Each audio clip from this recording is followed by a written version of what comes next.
नमस्कार, सुप्रभात। आप देख रहे हैं IBC 24। मैं हूं आप सभी के साथ रचना नितेश और साथ की बड़ी बात में आप सभी का बहुत बहुत स्वागत है। बुलेटिन की शुरुआत देश के कोरोना के आंकड़ों के साथ कर लेते हैं। देश में कोरोना की तीसरी लहर बेलगाम होती जा रही है।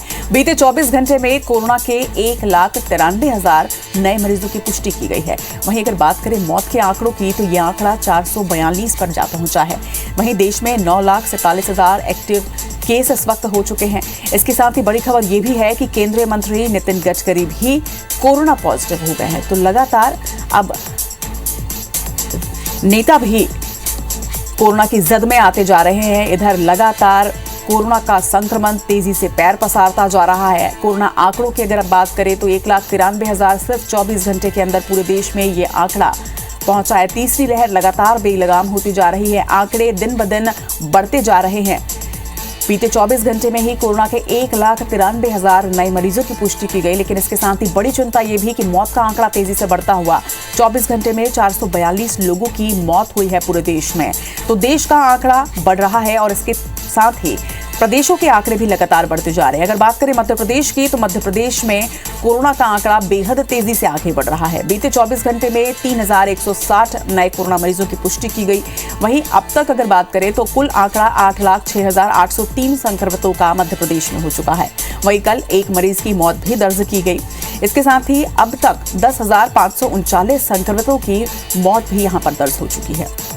हालांकि कल 493 मरीज पूर्ण रूप से स्वस्थ होकर डिस्चार्ज भी किए गए हैं और अब तक कुल 7,84,999 मरीज पूरी तरह से स्वस्थ हुए हैं प्रदेश में। वहीं एक्टिव मरीजों की संख्या की इस वक्त बात करें तो ये संख्या 11,265 पर पहुंच चुकी है। वहीं कल 1,82,982 लोगों को वैक्सीन प्रदेश में लगाई गई है। ये आंकड़ा काफी बड़ा है। वहीं अब तक 10,61,53,353 लोगों को वैक्सीनेट प्रदेश में किया जा चुका है। तो मध्य प्रदेश में एक बार फिर से कोरोना का संक्रमण तेजी से आगे बढ़ रहा है। एक नजर में यह आंकड़ा अपने स्क्रीन पर देखिए। 3,160 नए मरीज, 493 ठीक हुए। वहीं एक मरीज की मौत भी दर्ज की गई। इसके साथ ही बढ़ता हुआ आंकड़ा एक्टिव मरीजों का मध्य प्रदेश में। लेकिन इसके साथ साथ वैक्सीनेशन का आंकड़ा भी तेजी से आगे बढ़ रहा है। मध्य प्रदेश के बाद अब रुख करेंगे छत्तीसगढ़ के आंकड़ों का। उससे भी आपको अपडेट कर देते हैं। छत्तीसगढ़ में भी जिस तरह से आंकड़े बढ़ते जा रहे हैं, इसने चिंताओं को स्वास्थ्य विभाग की जरूर बढ़ा दिया है। दिन ब दिन ये आंकड़ा तेजी से आगे बढ़ रहा है। 5,151 नए मरीज सामने आ चुके हैं। वहीं 4 मरीजों की मौत भी बीते 24 घंटे के अंदर ही दर्ज की गई। हालांकि 483 लोग 24 घंटे में स्वस्थ भी हुए हैं, मगर यह आंकड़ा काफी बड़ा है। 5,000 से भी ज्यादा लोग एक दिन में संक्रमित हुए हैं। इधर राजधानी रायपुर में लगातार एक बड़ा आंकड़ा सामने आ रहा है। 1,454 मरीज सिर्फ रायपुर में ही सामने आए हैं। तो वहीं दुर्ग से 950, रायगढ़ से 596 नए मरीजों की पुष्टि की गई। कोरबा में 443, बिलासपुर में 396 और जांजगीर में 255 नए केस सामने आए हैं। 55,946 टेस्ट हुए हैं बीते 24 घंटे में। और इसी के साथ पॉजिटिविटी दर अब 8% से बढ़कर 9% पर पहुंच गई। आप देखिए, पॉजिटिविटी दर 9.21% पर इस वक्त प्रदेश की पहुंच चुकी है। एक्टिव केस की संख्या भी तेजी से बढ़ती हुई जिस तरीके से आंकड़े सामने आ रहे हैं, एक्टिव केस की संख्या भी 23,886 पर इस वक्त पहुंच चुकी है। तो एक नजर में छत्तीसगढ़ का ये आंकड़ा 5,151 नए मरीज, 483 ठीक हुए, 4 लोगों की मौत भी दर्ज हुई। तो वहीं एक्टिव मरीजों का आंकड़ा भी एक बड़ा आंकड़ा प्रदेश में। और रुख कुछ और बड़ी खबरों का। भाजयुमो के आज एक वर्चुअल आयोजन होने वाला है। देश में युवा दिवस पर भाजयुमो का ये वर्चुअल आयोजन किया जाएगा। बीजेपी के राष्ट्रीय अध्यक्ष जेपी नड्डा इस आयोजन को संबोधित करेंगे। वहीं भाजयुमो के राष्ट्रीय अध्यक्ष तेजस्वी सूर्या भी संबोधित करेंगे। भाजयुमो 18 जनवरी तक विवेकानंद सप्ताह मनाने जा रहा है। आपको बता दें, आज 12 जनवरी को युवा दिवस के तौर पर पूरे देश में मनाया जाता है। और कोरोना को लेकर जागरूकता अभियान भी भाजयुमो आज चलाएगा। कोरोना के चलते मैराथन दौड़ जो आयोजित होनी थी उसे जरूर स्थगित कर दिया गया है, लेकिन वर्चुअल मोड पर आज विवेकानंद जयंती जो है वो मनाई जा रही है। और भाजयुमो का ये वर्चुअल आयोजन है जिसमें राष्ट्रीय अध्यक्ष जेपी नड्डा के साथ भाजयुमो के राष्ट्रीय अध्यक्ष तेजस्वी सूर्या भी इस आयोजन को संबोधित करेंगे। आपको भी बता दें कि आज से लेकर 18 जनवरी तक विवेकानंद सप्ताह के तौर पर भाजयुमो इस सप्ताह को मनाने जा रही है। आज स्वामी विवेकानंद जयंती है और मध्य प्रदेश में आज इस अवसर पर सूर्य नमस्कार का आयोजन होना था, लेकिन आज अब कोरोना को देखते हुए इस सूर्य नमस्कार आयोजन को नहीं किया जा रहा है। सीएम शिवराज सिंह चौहान ने ट्वीट करके इसकी जानकारी दी है। उन्होंने लिखा है कि मैं भी अपने घर पर ही सूर्य नमस्कार और प्राणायाम करूंगा। सभी विद्यार्थी, शिक्षक और परिवारजन अपने अपने घरों में ही सूर्य नमस्कार करें। कोरोना गाइडलाइन का पालन करते हुए सूर्य नमस्कार करें और स्कूलों में भी सामूहिक सूर्य नमस्कार का आयोजन नहीं होगा।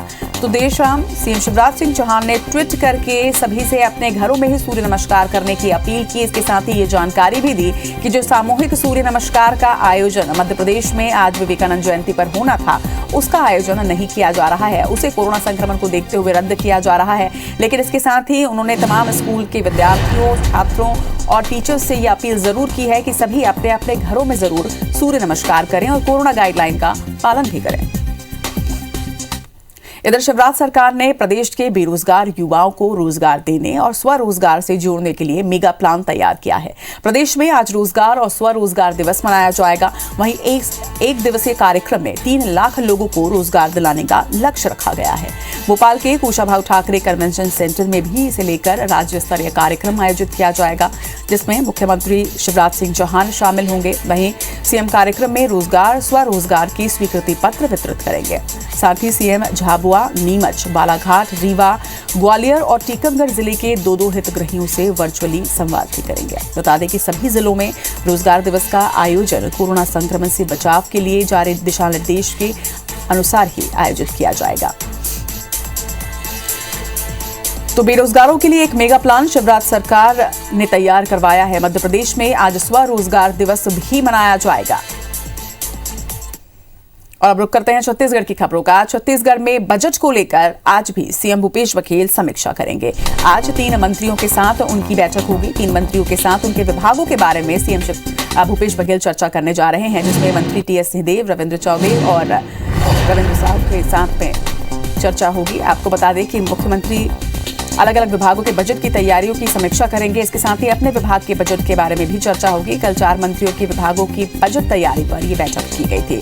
तो ताम्रध्वज साहू, रविंद्र चौबे और मंत्री टीएस सिंहदेव के साथ में आज उनके विभागों के बजट की तैयारियों की समीक्षा सीएम भूपेश बघेल करने जा रहे हैं।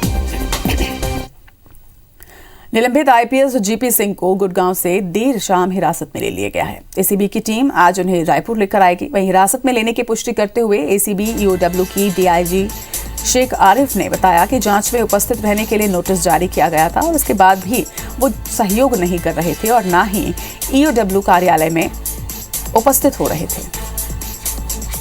एसीबी ईओडब्ल्यू की टीमें उनके सभी संभावित ठिकानों पर तलाश कर रही थी। वहीं मंगलवार को देर शाम ईओडब्ल्यू की टीम ने गुरजिंदर पाल सिंह को पूछताछ के लिए गुरुग्राम से हिरासत में लिया और उनको रायपुर लाया जा रहा है। आपको ये भी बता दें कि 1 जुलाई की सुबह 6 बजे एसीबी ईओडब्ल्यू की टीमों ने रायपुर, राजनांदगांव और इसके साथ ही ओडिशा में उनके सहयोगियों समेत उनके सभी ठिकानों पर एक साथ छापा मारा था, जिसमें 5 करोड़ की चलाचल संपत्ति का खुलासा हुआ था और 10 करोड़ की संपत्ति मिलने और इसके बढ़ने की आधिकारिक जानकारी दी गई थी। इसके अलावा छापे के दौरान आपत्तिजनक दस्तावेज भी सामने आए थे, जिसके आधार पर रायपुर कोतवाली में आईपीएस जीपी सिंह पर राज्य सरकार राजद्रोह का मामला दर्ज हुआ था। और मध्य प्रदेश और छत्तीसगढ़ की वो क्या कुछ बड़ी खबरें हैं जिन पर आज दिन भर IBC 24 की नजर रहेगी। इस पर ज्यादा जानकारी के साथ हमारे 2 सहयोगी हमारे साथ जुड़ रहे हैं। मध्य प्रदेश से हमारे साथ विवेक पठैया और छत्तीसगढ़ से हमारे साथ प्रिया पांडे हैं। पहले रुख करेंगे छत्तीसगढ़ का। प्रिया, अगर छत्तीसगढ़ की बात करें तो आज क्या कुछ बड़ी खबरें होने वाली हैं जिस पर IBC 24 की नजर दिन भर रहेगी? बिल्कुल रचना, अगर सबसे पहले पॉलिटिकल हैपनिंग की बात की जाए तो आज भी मुख्यमंत्री भूपेश बघेल 2 अलग अलग विभागों की समीक्षा करने वाले हैं। आज गृह विभाग, जिसके मंत्री हैं ताम्रध्वज साहू, उनके तमाम विभागों की समीक्षा की जाएगी। इसके अलावा कृषि मंत्री रविंद्र चौबे की ये तमाम विभागों के समीक्षा की जाएगी। उनके लिए बजट में क्या कुछ प्रस्ताव रखा जा सकता है, इसका प्रेजेंटेशन भी जो है मंत्री और अधिकारीगण मुख्यमंत्री भूपेश बघेल के सामने प्रस्तुत करेंगे। किस तरीके से आने वाले साल में काम किया जाएगा, इसका पूरा एक रोड मैप कहीं न कहीं ये दोनों ही विभाग के अधिकारी और मंत्री मुख्यमंत्री भूपेश बघेल के सामने पेश करने वाले हैं। तो ये जो है आज सुबह 11 बजे से शुरुआत हो जाएगी इसकी। पहले गृह मंत्री ताम्रध्वज साहू मुख्यमंत्री भूपेश बघेल से मुलाकात करेंगे। उसके बाद कृषि मंत्री रविंद्र चौबे जो है वो मुख्यमंत्री भूपेश बघेल से मुलाकात करेंगे और अपनी विभागीय जानकारी उनसे साझा करेंगे। इसके अलावा भारतीय जनता युवा मोर्चा जो है वो आज उनका वर्चुअल रैली है और इसमें बीजेपी के राष्ट्रीय अध्यक्ष जेपी नड्डा शामिल होंगे। इसके अलावा भारतीय जनता युवा मोर्चा के राष्ट्रीय अध्यक्ष तेजस्वी सूर्या जो है इस कार्यक्रम में शामिल होंगे।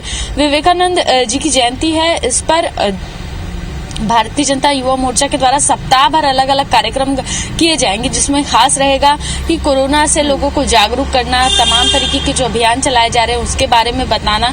तो सप्ताह भर का पूरा एक रोड मैप तैयार किया गया है जिसकी शुरुआत आज से की जाएगी। इसके अलावा विधानसभा के अध्यक्ष चरणदास महंत आज विधानसभा जाएंगे। वहां वो विवेकानंद जी के जो तस्वीर है उस पे तेल चित्र अर्पण करेंगे और आज उनको याद करेंगे। विधानसभा में भी उनकी जयंती पर एक कार्यक्रम आज वहां पर रखा गया है। इसके अलावा अगर बात अब संक्रमण की जाए तो प्रदेश में लगभग 5000 से ज्यादा नए एक्टिव मामले एक दिन में सामने आए हैं और ये आंकड़े बहुत बड़े हैं। रचना, हमने देखा कि दूसरी लहर की जब पीक आई थी तब इस संख्या में आंकड़े आ रहे थे और अब जबकि पीक आई नहीं है तभी से इतनी बड़ी संख्या में आंकड़े जो हैं नए संक्रमित मरीजों के सामने आने लगे हैं। तो कहीं न कहीं ये स्थिति चिंताजनक है। बीते 24 घंटे में 5100 से ज्यादा नए एक्टिव मामले सामने आए हैं। तो अब समझने की बात है कि प्रदेश में स्थिति लगातार खराब हो रही है। ऐसे में लोगों को सुरक्षित रखने की जरूरत है और समय पर रहते टेस्ट करवाने की, वैक्सीनेशन करवाने की जरूरत है। ओमिक्रॉन जो है उसने छत्तीसगढ़ में दस्तक दे दी है। बिलासपुर के बाद अब रायपुर में 4 नए मरीज निकले हैं और खुद स्वास्थ्य मंत्री भी ओमिक्रॉन से ही ग्रसित थे। उनकी रिपोर्ट कल आई है। इससे पहले जब वो पॉजिटिव आए थे इससे 2 दिन पहले उनकी रिपोर्ट नेगेटिव आ गई थी, लेकिन कल इस बात की पुष्टि हुई कि उनमें जो संक्रमण था वो ओमिक्रॉन का ही संक्रमण था। लेकिन अब उनकी स्थिति बेहतर है और वो पूरी तरीके से स्वस्थ हो चुके हैं, रिकवर हो चुके हैं। लेकिन अब ओमिक्रॉन जो है वो पूरी तरीके से कहीं न कहीं छत्तीसगढ़ में फैल गया है। विशेषज्ञ भी इस बात को कह रहे हैं और कह रहे हैं कि इसी के आधार पर सतर्कता बरते। तो ये तमाम अपडेट्स हैं रचना, जिन पर आज दिन भर IBC 24 अपने दर्शकों को अपडेट देता रहेगा। बिल्कुल, जिस तरह से ओमिक्रॉन के नए मरीज जो हैं वो सामने आ रहे हैं उसे देखकर सतर्कता और ज्यादा लोगों को भी बरतनी चाहिए। अब रुक कर लेते हैं मध्य प्रदेश का। विवेक हमारे साथ है। विवेक, अगर बात करें मध्य प्रदेश की तो क्या कुछ बड़ी खबरें हैं जिस पर IBC 24 की नजर रहने वाली है? मध्य प्रदेश की कोरोना अपडेट की यदि हम बात करें तो लगातार संक्रमण प्रदेश में बढ़ रहा है और कल से आज 24 घंटे की यदि हम बात करें तो 3000 से अधिक जो है कोरोना पॉजिटिव केसेस सामने आए हैं। ये अपने आप में एक बड़ा आंकड़ा है। ग्वालियर, इंदौर, भोपाल, जबलपुर की स्थिति बेहद ख़राब है। एक्टिव केसेस भी 11000 से ऊपर हो चुके हैं। तो ये अपने आप में एक बड़ी चुनौती है जनता के सामने। हालांकि वैक्सीनेशन बहुत तेज़ी से चल रहा है, बूस्टर डोज तेज़ी से लग रहे हैं। जो 15 से 18 वर्ष के किशोर हैं उनको भी तेज़ी से वैक्सीनेशन हो रहा है। लेकिन कोरोना के आंकड़े अब डराने लगे हैं। लोगों को बेहद संजीदा रहने की ज़रूरत है और कोविड गाइडलाइन का पालन करने की ज़रूरत है। वहीं दूसरी तरफ यदि हम बात करें तो आज युवा दिवस है, स्वामी विवेकानंद की जयंती है और बीजेपी आज विवेकानंद की जयंती को स्वरोजगार के रूप में एक बड़े मेगा प्लान के रूप में मना रही है। भोपाल के कुशाभाऊ ठाकरे कन्वेंशन सेंटर में मुख्यमंत्री शिवराज सिंह चौहान राज्य स्तरीय कार्यक्रम में प्रदेश के युवाओं से वर्चुअल संवाद करेंगे और 3 लाख से अधिक युवाओं को स्वरोजगार और रोजगार के प्रमाण पत्र वितरित किए जाएंगे। हर जिला मुख्यालय पर कार्यक्रम हो रहा है जहाँ पर प्रभारी मंत्री, सांसद और विधायक इस कार्यक्रम में शामिल हो रहे हैं। तो ये जॉब देने का, रोजगार देने का एक मेगा प्लान आज शिवराज सरकार का है जिसको लेकर पूरे प्रदेश में तैयारियां की गई है। दोपहर 1 बजे भोपाल में ये कार्यक्रम शुरू होगा। ठीक उसी समय पूरे प्रदेश के जिला मुख्यालय पर भी ये कार्यक्रम होगा। हम राज्यपाल मंगूभाई पटेल की बात करें तो आज वो जबलपुर दौरे पर है।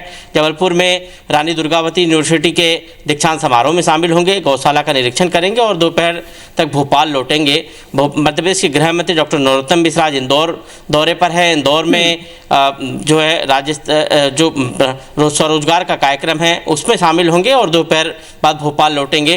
तमाम मंत्री जो है मध्य प्रदेश सरकार के वो आज स्वरोजगार मेले में शामिल होने के लिए या तो अपने गृह जिले में रहेंगे या प्रभार के जिले में रहेंगे और स्वरोजगार मेले में शामिल होंगे। तो आज प्रदेश में मेगा उत्सव मनाया जा रहा है स्वरोजगार का। तो ये अपने आप में एक बड़ा मेगा प्लान है सरकार का।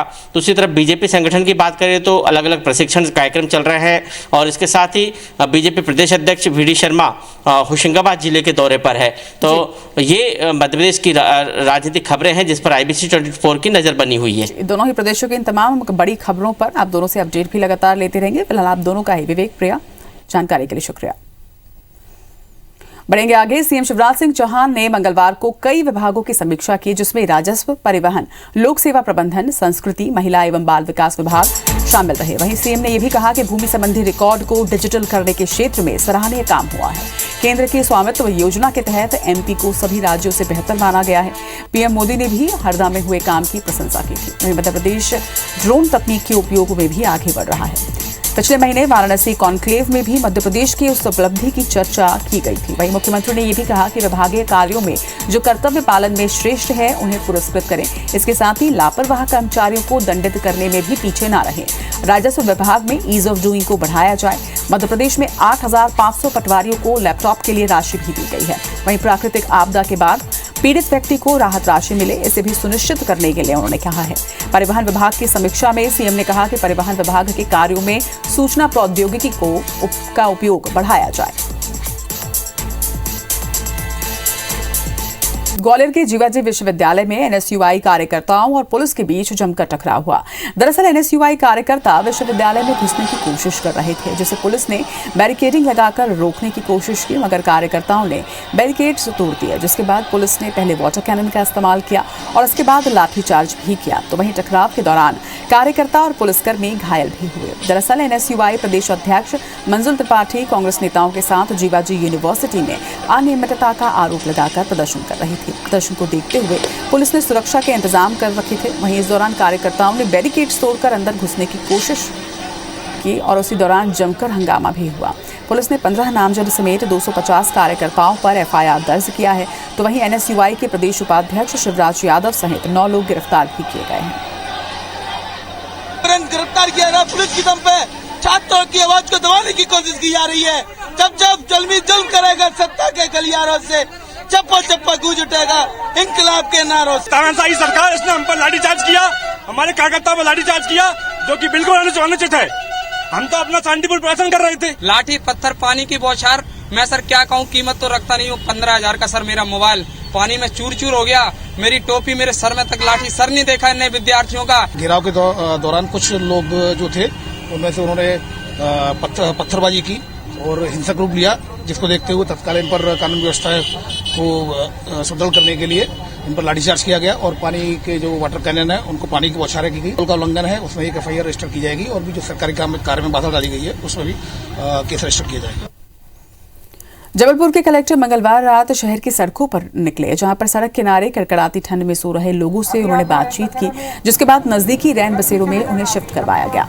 इसके बाद राजा गोकुलदास धर्मशाला स्थित रैन बसेरा भी वो पहुंचे, जहां पर लोगों के रुकने की व्यवस्थाओं का उन्होंने जायजा लिया। जबलपुर में बेमौसम बारिश के दौर के बाद कड़ाके की ठंड पड़नी शुरू हो चुकी है। वहीं गरीब तबके के लोग अक्सर जानकारी के अभाव में रैन बसेरों की बजाय सड़क पर ही सोकर रात गुजारते हैं। ऐसे लोगों को समझाइश देते हुए कलेक्टर ने रैन बसेरों में रात गुजारने के लिए उनसे कहा। कोई बात नहीं, अभी आप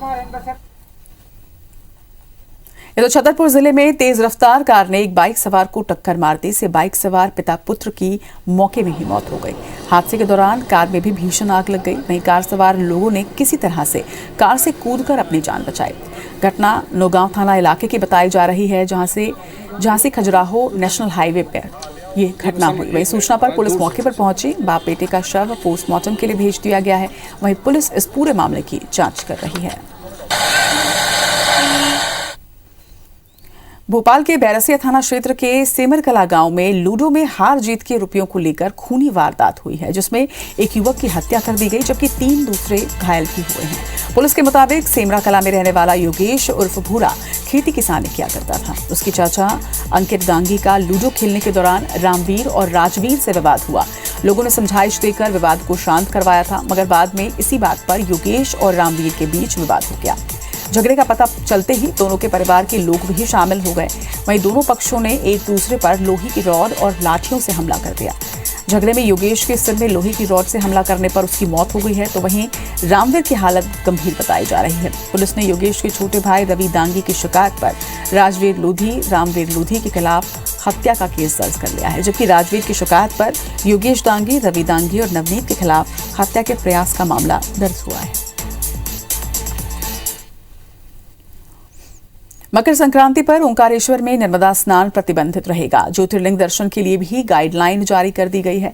वहीं मंदिर प्रबंध समिति के मुताबिक मकर संक्रांति पर 50,000 से ज्यादा श्रद्धालु ओंकारेश्वर पहुंचते हैं। नर्मदा स्नान के साथ ही वो ज्योतिर्लिंग दर्शन भी करते हैं। यदि कोरोना को लेकर सख्ती नहीं बरती गई तो कोरोना संक्रमण पर काबू पाना मुश्किल हो सकता है। वहीं ओंकारेश्वर में भी कोरोना संक्रमण तेजी से बढ़ रहा है। मकर संक्रांति पर घाटों पर भीड़ रहती है और इसलिए नर्मदा स्नान पर प्रतिबंध लगाया गया है। इसी के साथ इस बुलेटिन में फिलहाल इतना ही। आगे देखिए हमर बानी हमर कोट। नमस्कार।